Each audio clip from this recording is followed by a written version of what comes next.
Hi, welcome to this lesson on number patterns, sigma notations. Let's have a look at question 6 on solving a sigma notation problem. They want us to determine the value of the following series here. The sum from n equals 5 to 35 of the general term 2n plus 3 times a half to the power n, where the exponent n is acting on the base, a half. They also told us to round our final answer to 2 decimal places. Okay. Let's make use of our sigma notation properties to break this apart. So because I see a sum here in the middle, I'm going to use the sum law and break it up into the sum from n equals 5 to 35 of 2n plus, and then in the second term, we're going to have the sum from n equals 5 to 35 of 3 times a half to the n. Okay, I'm going to further break these down by bringing out the constants. So that's going to be the 2 can come outside as a constant times the sum from n equals 5 to 35 of n plus, and then the same with the 3. I can pull that out. 3 times the sum from n equals 5 to 35 of a half to the n. So let's do each of these sums individually, and then we can do the final sum at the end. So for the first one, the sum n equals 5 to 35 of n. Okay, so I'm just looking at the summation parts. Okay, so first of all, let's write out what the general sequence terms look like, t sub n. It starts at 5, so n equals 5. Then it goes up 6, then 7, then 8. And it goes all the way up to 35. Now this is an arithmetic sequence because to get to each next term, we're just adding a constant difference of 1. So now my constant difference d equals 1, and my first term a equals 5. But do I know how many terms are in the sequence? I can use my starting index property, right? To get the number of terms, I start with the top, 35, the ending term, subtract 5, the starting term, plus 1. That'll give me 31 terms in total in that summation.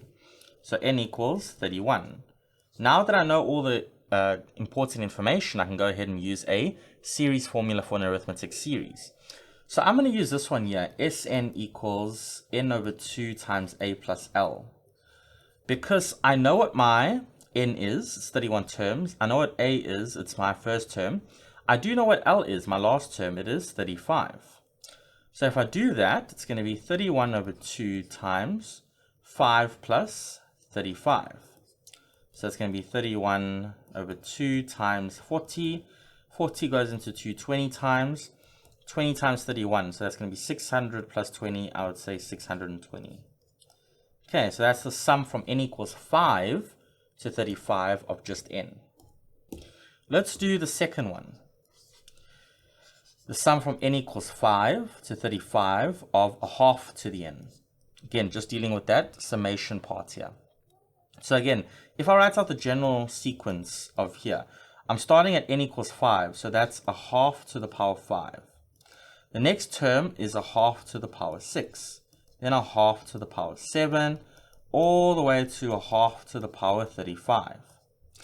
Again, my first term a here is a half to the power 5. My common ratio, well, to get to each next term, I'm just multiplying by a half each time. The number of terms n, again, I can use the starting index property. 35 minus 5 plus 1 gives me 31 terms. So now I'm going to use this geometric series formula, Sn equals a times 1 minus r to the n over 1 minus r. I'm using that one because r is less than 1, so it's more convenient to use this series representation. Therefore, the sum of the 31 terms is going to be a, which is a half to the power 5, into 1 minus r is a half to the power 31, all over 1 minus a half. Okay, so we've got to be very careful and put our calculators up here. Notice that I had to know what the general term was first before I could use this series formula, because my a was a half to the power 5 here. Okay, so let's put that in. So in my a term, it's going to be a half to the power 5 into 1 minus a half to the power 31. So let's put a half there. And then the denominator is 1 minus a half.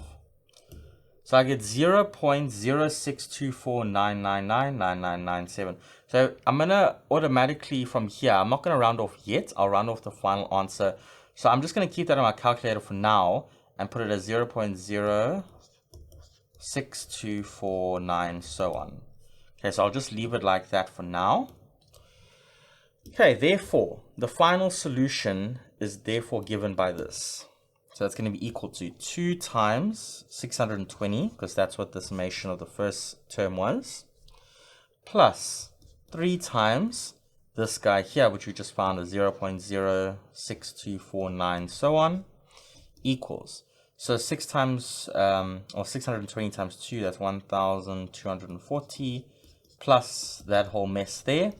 So on the calculator, I'm just going to go ahead and... So my answer, if I click answer C, it still saves it for me. Times 3 plus 1,240. So I get 1,240 points. So 1,240.1875. But if I round off now at the final step to 2 decimal places, it'll be 0.19. Okay, and that is my final solution. Now, I had to do all this algebra because I had to show my working, but it doesn't mean we can't use our calculator to fact check if we got the correct solution. So let's put there the sum from x equals 5 to 35 of the general term 2 alpha x there to get x plus 3 times, raise that guy to the power x, in the brackets, let's put a half, and if I push equals here, what do you know? We get the correct answer, 1,240.19 rounded off to 2 decimal places. All right, and that's how we would do this type of sigma notation problem, making sure that we use all the correct properties when we need to use them. All right, I'll see you in the next one.